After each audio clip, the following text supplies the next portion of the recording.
Olá, bom dia, seja muito bem-vinda a essa leitura maravilhosa de hoje. Estamos lendo esse livro aqui, A Dieta da Mente, Dr. David Perlmutter. O que eu quero dizer para você antes da gente começar a leitura é que se você gosta dos meus conteúdos, quer se aprofundar um pouco mais na cozinha vegetal, quer aprender um pouco mais sobre os conceitos de uma cozinha prática, quer conhecer a minha metodologia para fazer cardápios inteligentes dentro de Saudabilize, eu estou com um curso maravilhoso, incrível, que eu acabei de lançar, ele está com um preço promocional maravilhoso, se chama Destrave. Aqui embaixo, no primeiro comentário fixado ou na descrição do vídeo, tem o link para você entrar em contato direto com a minha equipe, que aí a gente faz uma troca, né? Você pode ir direto para o curso por aqui, você pode clicar aqui embaixo na descrição do vídeo, tem os links para você conhecer melhor o curso, mas a gente faz uma combinação aqui, uma troca, porque eu não quero que seja mais um curso online que você compre e nunca mais assista. Não. Eu quero te acompanhar, eu quero que seja diferente, exatamente como é dentro do Saudabilize. Então, por isso, a gente já começa com essa troca. Você me dá o seu número de telefone e eu te dou um link com 50% de desconto. É só você mandar mensagem para a Michele, que é da minha equipe. O link está aqui embaixo na descrição do vídeo ou no primeiro comentário fixado. Vamos começar com a nossa leitura de hoje. 15 minutinhos, eu sempre coloco aqui o alarme para a gente começar a ler. Nós já estamos na página 19, eu sempre vou dizer para vocês também a página onde a gente está, e aqui, ó, só novamente a capa. Estamos lendo esse livro aqui, A Dieta da Mente, tá? Então vamos começar aqui. Um cérebro saudável começa por você. Se você perguntasse a seus avós ou bisavós do que as pessoas morriam quando eles eram crianças, provavelmente ouviria a palavra velhice, ou ficaria sabendo da história de alguém que pegou um germe insidioso e faleceu precocemente de tuberculose, cólera ou disenteria. Não ouviria falar de coisas como diabetes, câncer, doenças cardíacas e demência. Também não teria conhecimento de muitos casos de pessoas sofrendo de condições como ansiedade e depressão, TDAH, dores crônicas, nem o sem número de transtornos autoimunes da fibromialgia e esclerose múltipla. Esses são males da vida moderna, apesar do acesso à medicina moderna. Desde meados do século XX, passou-se a atribuir a causa imediata do falecimento das pessoas a uma doença ou condição única, no lugar do termo velhice na certidão de óbito. Hoje, essas doenças tendem a ser do tipo que progride de forma crônica, degenerativa, envolvendo complicações múltiplas e sintomas que se acumulam ao longo do tempo. É por isso que octogenários e nonagenários não costumam morrer de um mal específico. Como uma casa antiga que decai, os materiais envelhecem e enferrujam. O encanamento e a fiação dão defeito e as paredes começam a sofrer minúcias e imperceptíveis fissuras. Ao longo do declínio natural de uma casa, você realiza a manutenção sempre que faz necessário. Mas ela nunca mais será como nova, a menos que se ponha abaixo toda a estrutura e se comece do zero. Toda tentativa de remendar e consertar faz com que você ganhe tempo, mas no fim, há por toda parte pontos que necessitam de uma remodelação total ou de uma substituição completa. E como tudo na vida, o corpo humano simplesmente se esgota. Uma doença degenerativa se instala e avança lentamente, num ritmo excruciante, até que o corpo se entregue. Isso é particularmente verdadeiro quando se trata das desordens cerebrais, inclusive a mais temida de todas, o mal de Alzheimer.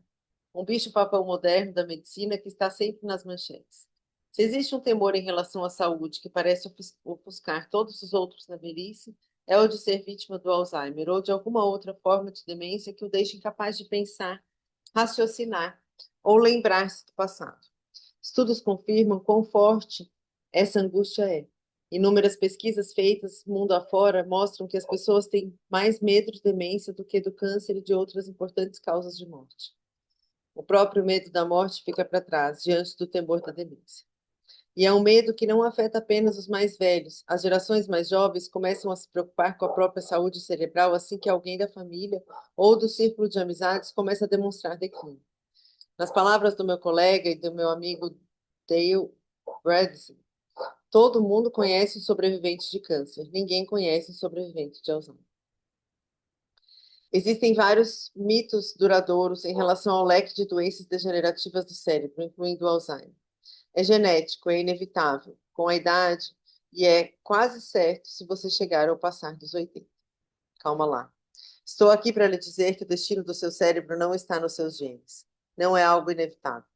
E se você sofre de algum tipo de desordem cerebral, como cefaleia crônica, depressão, epilepsia ou variações extremas de humor, a culpa pode não estar no código do seu DNA. Está naquilo que você come. Não, você não leu errado. As disfunções cerebrais têm início no seu pão cotidiano. Eu posso lhe provar. Vou repetir, porque sei que parece absurdo. Os grãos modernos estão destruindo silenciosamente o seu cérebro. Quando escrevo modernos, entre aspas, não me refiro apenas às farinhas, às massas e aos arrozes refinados que já foram demonizados pela turma anti-obesidade. Estou me referindo a todos os grãos que tantos de nós adotaram como saudáveis, como o trigo integral, grãos integrais, multigrãos, 7 grãos, grãos germinados, moído em pedra. Basicamente, estou dizendo que aquilo é, provavelmente, a mais querida base de nossa dieta. Não passa de um grupo terrorista que ataca nosso órgão mais precioso, o cérebro. Irei mostrar como as frutas e outros carboidratos, principalmente aqueles repletos de açúcar natural ou artificial, podem se tornar ameaças à saúde com consequências graves, não apenas atacando fisicamente o seu cérebro, mas acelerando de dentro para fora o processo de envelhecimento do corpo. Não é ficção científica, são fatos comprovados. Meu objetivo ao atualizar a dieta da mente é fornecer informações sólidas baseadas em perspectivas evolutivas cientificamente modernas e fisiológicas. Como na edição anterior, esse livro sai da caixinha dos dogmas aceitos pelos leigos e passa longe de interesses corporativos obscuros. Não tenho muitos amigos nas indústrias que desafiam. Essa obra propõe uma nova forma de compreender a causa por trás das doenças do cérebro e oferece uma promissora mensagem de esperança. Os problemas mentais podem, em grande medida, ser prevenidos pelas decisões que você toma na vida. Por isso, caso você não tenha entendido até aqui, vou ser absolutamente claro. Esse não é apenas mais um livro de dieta ou um manual de instruções genérico sobre prevenção de doenças. Esse é um livro transformador. No fim das contas, aquilo que todos desejamos para nós mesmos é igual: libertar-nos dos males crônicos que se devem ao jeito de viver que escolhemos. Citando mais uma vez o Dr. Bradson, a força profunda dos elementos de estilo de vida na prevenção e reversão de doenças é uma dádiva para a qual começamos a explorar. Anos atrás, se você me perguntasse se o declínio cognitivo e até mesmo se os sintomas do Alzheimer eram reversíveis, eu seria categórico em dizer que não. Hoje eu respondo que com um sonoro sim, se você fizer a sua parte, mudar seus hábitos. Todos os dias ficamos sabendo de algo novo em nossas diferentes guerras contra as doenças crônicas, especialmente no que diz respeito àquelas que, na maior parte, podem ser evitadas com a adoção de certo estilo de vida.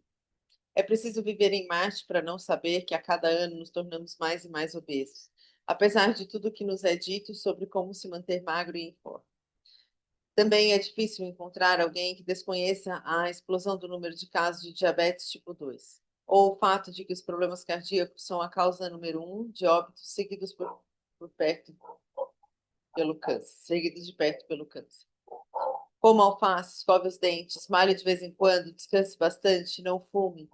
Seja mais bem-humorado, participe de uma comunidade. Existem inúmeras regras de ouro de saúde que, no geral, fazem parte do senso comum e que todos nós sabemos.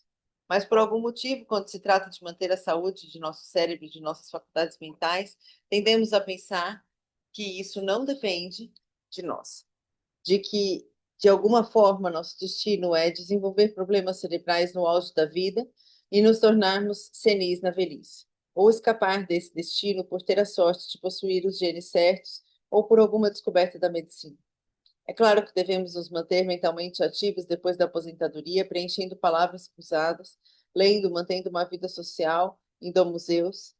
E não se pode dizer que haja uma correlação clara e direta entre as disfunções cerebrais e certos hábitos pessoais. Da mesma forma que há entre, por exemplo, fumar 2 maços de cigarro por dia e desenvolver um câncer de pulmão, ou enfiar o pé na jaca e batatas fritas e se tornar obeso. Como disse, temos o costume de separar os males do cérebro dos demais, que atribuímos a hábitos inadequados. Pretendo transformar esse raciocínio enganoso, mostrando a você a relação entre o seu estilo de vida e o risco de desenvolver uma série de problemas relacionados ao cérebro, alguns dos quais podem atingi-lo ainda no berço e outros que podem ser diagnosticados no final da sua existência. Acredito que a mudança em nossa dieta, ocorrida nos últimos 100 anos, de uma dieta rica em gordura e pobre em carboidratos para a atual pobre em gordura e rica em carboidratos, basicamente construída por grãos e outros carboidratos danosos. É a origem de boa parte das pragas modernas que assolam o cérebro, entre elas dores de cabeça crônicas, insônia, ansiedade, depressão, epilepsia, transtornos motores, esquizofrenia, transtorno de déficit de atenção, hiperatividade, TDAH e tantos outros episódios que costumam ser o prenúncio de um sério declínio cognitivo e de males cerebrais importantes, irreversíveis, intratáveis e incuráveis.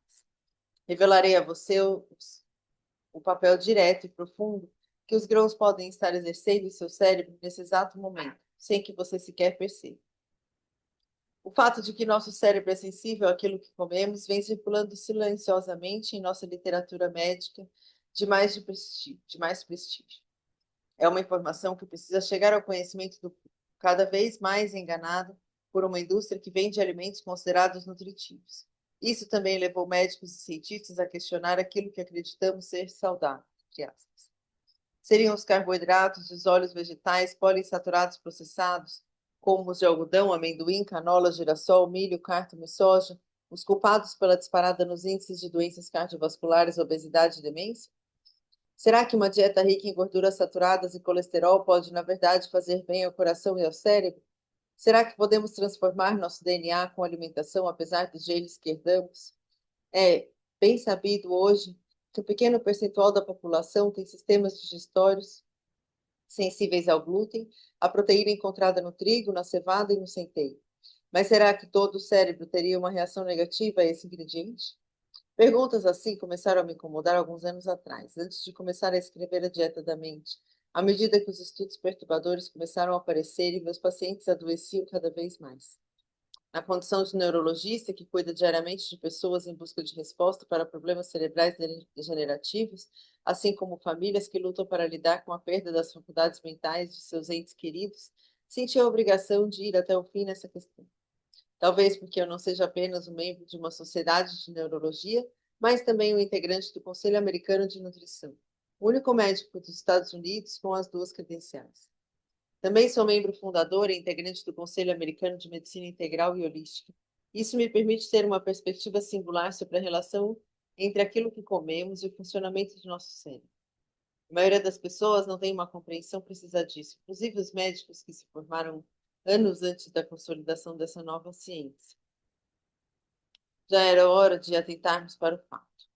Já era hora de alguém como eu sair de trás do microscópio do consultório e falar em público com franqueza. Afinal de contas, os números são alarmantes. Para começo de conversa, diabetes e as doenças do cérebro são os males mais dispendiosos e perniciosos dos Estados Unidos. São, porém, os mais fáceis de prevenir, e um está intimamente ligado ao outro. Ter diabetes duplica o risco de ter mal de Alzheimer. Na verdade, se existe uma coisa que esse livro demonstra com clareza, é que muitas das doenças que envolvem nosso cérebro possuem dominadores comuns. Diabetes e a demência podem não ter nenhuma relação aparente, como tampouco a sensibilidade ao glúten e a depressão, mas pretendo demonstrar como todas as disfunções cerebrais em potencial têm relação próxima com os males que não consideramos cerebrais. Também pretendo estabelecer correlações surpreendentes entre desordens cerebrais inteiramente diferentes, como o Parkinson e a propensão a agir de forma violenta, que indicam causas profundas de uma série de males ligados ao cérebro. Em outras palavras, quanto mais alta a glicemia, mais rápido o declínio cognitivo, quer sejamos diabéticos ou não. Embora já seja um fato estabelecido de que os alimentos industrializados e os carboidratos refinados contribuíram para nossos problemas de obesidade e as chamadas alergias alimentares, ninguém até hoje soube explicar a relação entre os grãos e a saúde cerebral. E, de uma forma mais geral, o DNA. É bastante simples, nossos genes determinam não apenas a forma como processamos os alimentos, mas também a forma como reagimos aos alimentos que ingerimos. Não resta dúvida de que um dos nossos acontecimentos mais importantes e de maior impacto no declínio generalizado da saúde cerebral na sociedade moderna foi a introdução do grão do trigo na dieta humana. Embora seja verdade que nossos ancestrais no Neolítico consumiam muito pouco desse grão, aquilo que hoje chamamos de trigo tem pouca semelhança com a variedade selvagem que nossos antepassados consumiam em raras ocasiões. Com a hibridização moderna e as tecnologias de manipulação genética, Os 60 quilos de trigo que o americano consome em média a cada ano praticamente não guardam nenhuma semelhança genética, estrutural ou química com aquilo que os caçadores e coletores um dia consumiram. Aí reside o problema. Cada vez mais nós vamos contra a fisiologia, usando ingredientes para os quais não fomos geneticamente preparados. Que fique registrado, esse não é um livro sobre a doença celíaca, um transtorno autoimune relacionado ao glúten que afeta um número pequeno de pessoas. Se a essa altura você está pensando que esse livro não é para você, porque nenhum médico o diagnosticou com qualquer mal ou transtorno, ou dois, você nunca soube ter qualquer sensibilidade ao glúten, eu lhe peço, continue a ler. Isso diz respeito a todos nós. Eu continuo a chamar o glúten de germe silencioso, que pode lhe infligir danos permanentes sem que você se dê conta. Para além das calorias, da gordura, das proteínas e dos macronutrientes, hoje é sabido que a alimentação é um poderoso modulador epigenético. Isso é, que pode transformar o comportamento do nosso DNA para melhor ou para pior. Na verdade, além de servir como simples fonte de calorias, proteínas e gorduras, a alimentação regula a expressão de muitos de nossos genes. Estamos só começando a entender, a partir dessa perspectiva, as consequências danosas do consumo. A maioria de nós acredita que pode levar a vida do jeito que for, e que, quando surgir uma doença, podemos recorrer ao médico na esperança de um conserto rápido sob a forma de pílulas. Esse roteiro confortável estimula uma abordagem voltada para a doença, da parte dos médicos que desempenham o papel de fornecedores de droga. Mas essa abordagem possui um defeito trágico por dois motivos. Primeiro, ela foca na doença e não na saúde. Segundo, os tratamentos propriamente ditos, muitas vezes, são corrompidos por consequências danosas. Por exemplo, o relatório de 2012 da prestigiosa revista The American Medical Association, Archives of Internal Medicine, hoje chamada de JAMA Internal Medicine, revelou que mulheres na pós-menopausa que tomaram estatinas para reduzir o colesterol tiveram um aumento de quase 48% no risco de diabetes em comparação com aquelas que não tomaram a droga. Esse exemplo se torna ainda mais relevante quando levamos em conta que se tornar diabético duplica o risco de sofrer de Alzheimer. Nenhum estudo mais recente, publicado em 2015, num estudo mais recente, publicado em 2015, pesquisadores finlandeses calcularam um aumento de 46% no risco de diabetes tipo 2 entre mais de 8.500 homens dos 45 aos 73 anos de idade que tomam estatinas. O aumento do risco foi atribuído à queda da sensibilidade e da liberação de insulina. Pense nisso por um instante. Essas estatinas, amplamente comercializadas como auxílio na redução do risco de eventos cardiovasculares, podem elevar o risco de diabetes, fortemente relacionado ao risco de ataques cardíacos e problemas cardíacos em geral. Cumpre observar que o mecanismo exato pelo qual as estatinas afetam a sensibilidade e a liberação de insulina não está totalmente claro. Provavelmente, as estatinas aceleram a progressão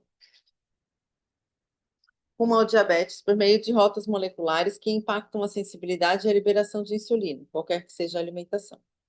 Hoje em dia, assistimos a uma conscientização cada vez maior do público em relação aos efeitos do estilo de vida na saúde, assim como no risco de contrair certas doenças. Ouvimos falar o tempo todo de dietas boas para o coração ou conselhos para aumentar a ingestão de fibras como estratégia para reduzir o risco do câncer de colo. Diariamente ouvimos nos meios de comunicação mensagens contra o câncer. Mas por que há tão pouca informação disponível sobre a melhor forma de manter o nosso cérebro saudável? Será porque o cérebro está, de algum modo, vinculado à noção etérea de mente, e isso nos induz a nos distanciar da capacidade de controlá-lo? Ou será que a indústria farmacêutica está empenhada em nos desestimular a perceber que escolhas de vida têm uma profunda influência em nossa saúde cerebral? O autor adverte: não serei gentil com a indústria farmacêutica. Conheço muito mais histórias de pessoas prejudicadas por ela do que beneficiadas. Nas páginas a seguir, você conhecerá algumas dessas histórias. Esse livro trata das mudanças de estilo de vida que você pode realizar hoje para manter um cérebro saudável, vibrante e alerta, ao mesmo tempo reduzindo o risco de doenças cerebrais degenerativas no futuro. Dediquei mais de 4 décadas ao estudo de doenças do cérebro. Minha rotina diária se concentra na criação de programas integrais destinados a reforçar as funções cerebrais de pessoas atingidas por males devastadores. Tenho contato diário com pacientes e outros entes queridos cujas vidas foram viradas pelo avesso por causa das doenças cerebrais. É pungente para mim também. Meu pai acabou por falecer em 2015, depois de uma longa batalha contra o Alzheimer. Por isso, é por dizer que é minha cruzada pessoal. Ele foi um neurocirurgião brilhante, formado na prestigiosa clínica Lahey. Morreu no mesmo ano em que fechei meu consultório e saí disseminando a minha mensagem em aulas e meios de comunicação e no circuito global de palestras. As informações que vou lhe revelar não são apenas de tirar o fôlego, são inegavelmente conclusivas. Você deve mudar de imediato a sua forma de comer, deve olhar para si mesmo sob uma nova luz. Nesse exato instante, você já deve estar se perguntando: será que o estrago já está feito? Seu cérebro já estaria condenado por todos esses anos fazendo o que bem entende? Não entre em pânico, acima de tudo. Minha intenção com esse livro é empoderá-lo, fornecendo-lhe um controle remoto para o seu novo cérebro. Tudo depende daquilo que você fizer de hoje em diante. A partir de décadas de estudo clínicos e laboratoriais, inclusive meus, assim como extraordinários resultados que testemunhei em 40 anos de prática, vou lhe contar tudo o que se sabe e como poderemos tirar proveito desse conhecimento. Também apresentarei um plano de ação abrangente para transformar a sua saúde cognitiva, acrescentando anos produtivos à sua vida. E os benefícios não se limitam à saúde cerebral. Estou em condições de prometer que esse programa ajudará em todos os pontos a seguir a observação. Algumas das condições citadas foram adicionadas à minha lista original, pois devemos ouvir as novas descobertas científicas. Eu vou ler essa lista e aí a gente para. Já era para ter parado. Bom, alergias e intolerâncias alimentares, ansiedade, estresse crônico, cefaleias e enxaquecas crônicas, condições e doenças inflamatórias, inclusive artrite, depressão, diabetes, diarreia ou prisão de ventre crônica, epilepsia, fadiga crônica, hipertensão e dislipidemia, gordura elevada no sangue, insônia, problemas autoimunes, problemas de foco e concentração, problemas de memória e comprometimento cognitivo leve, frequente, precursor do Alzheimer, problemas intestinais, inclusive doença celíaca, sensibilidade ao glúten, síndrome do cólon irritável, colite ulcerativa e doença de Crohn, resfriados e infecções constantes, síndrome de Tourette, sobrepeso e obesidade, TDAH, transtornos de humor e muito mais. Certo. Então vamos parar essa leitura hoje por aqui. É o segundo dia de leitura e acontece isso às vezes, eu me empolgo. Bom, continuamos então amanhã na página 28. E de novo, se você gosta dos meus conteúdos, quer aprender receitas, que na verdade, gente, ele está falando aqui, eu estou assim, feliz da vida, porque dentro do Saudabilis a gente não tem nenhuma receita com glúten. A gente faz tudo absolutamente sem glúten e melhor. A gente, é muito incrível. Bom, quero te convidar para quê? Para participar do Destrave, né? O Destrave, ele é uma etapa antes do Saudabilidade. É o que divide ali para você saber se você está realmente pronta, se você quer essa transformação grande que o Saudabilidade vai fazer na sua vida, porque o Destrave já começa, já é aquele remeleixo e que muita gente escolhe no final do Destrave seguir sozinha, né? Você recebe empoderamento para isso, você recebe ferramentas para isso.